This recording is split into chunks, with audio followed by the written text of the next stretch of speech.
The series finale of 24 Hours in Police Custody will leave viewers seriously divided as they try to work out who is lying.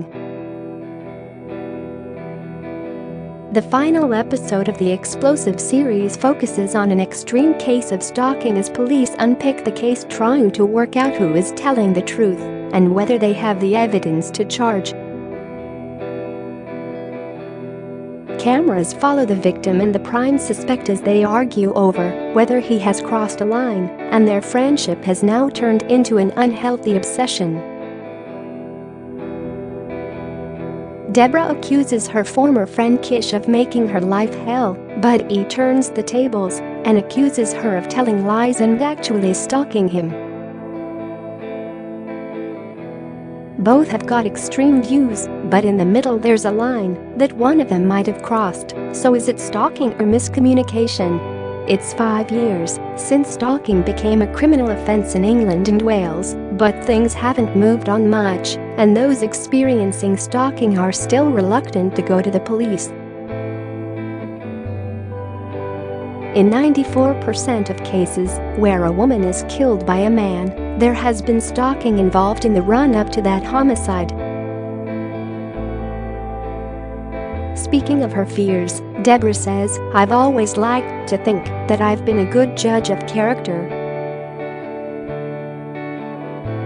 I feel like I've been trampled over.It, like somebody's trying to take a part of me.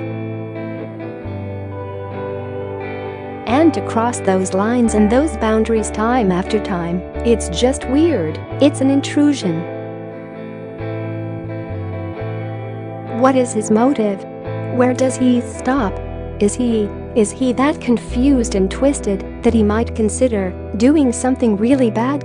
The police are only too aware that they've got to act in case the situation escalates out of control, so they arrest him.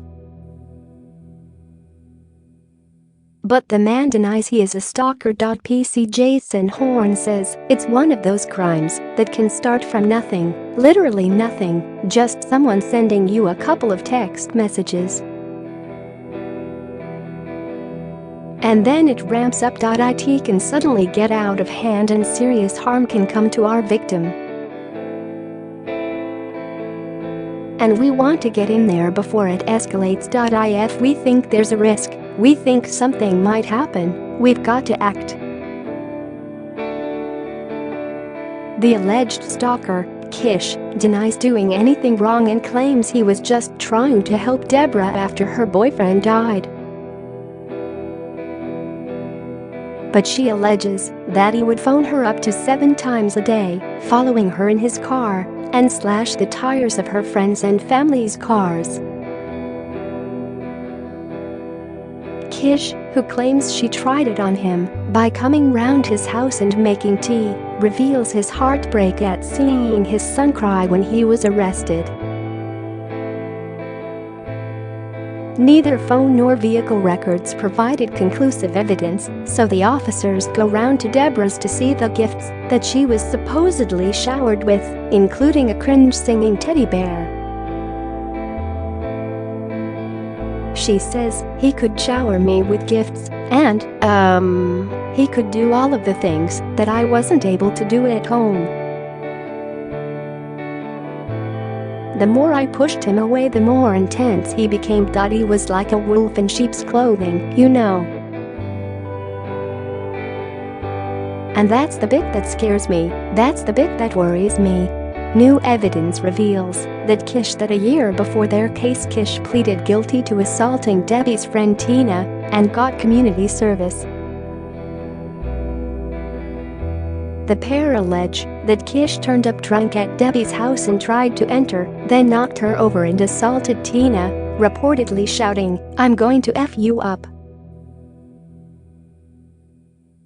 Kish adamantly denies the claims of shouting threats or damaging Deborah's mom's car, which has been scratched.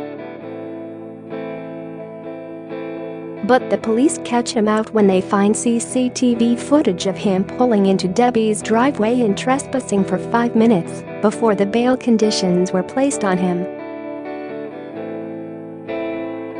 Before showing Kish, they bring to Debbie's attention 70 to 80 photos he took purely focused on her at a friend's wedding. He initially doesn't remember taking the photos, then claims she posed for them, and she was telling a pack of lies. "I am not stalking them, they are stalking me," he tells the police. Debbie says, I consider myself a tough cookie. I can deal with most stuff, but this thing going on every single day of my life, how do we deal with that?" While Kish says, "I learned a lesson now not to help anybody. The more you help, the more you get yourself in trouble." The case leaves many questions that can't be answered, and the Crown Prosecution Service say further evidence is needed before they'll authorize or charge.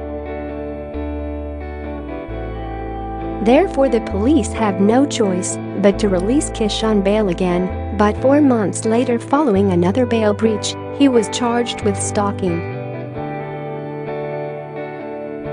However, when his case came to trial, the magistrate decided there was insufficient evidence to proceed with the prosecution and the case was formally dismissed. So was Kish a stalker? Was it just miscommunication, or something in the gray area in between? 24 Hours in Police Custody airs tonight on Channel 4 at 9 p.m.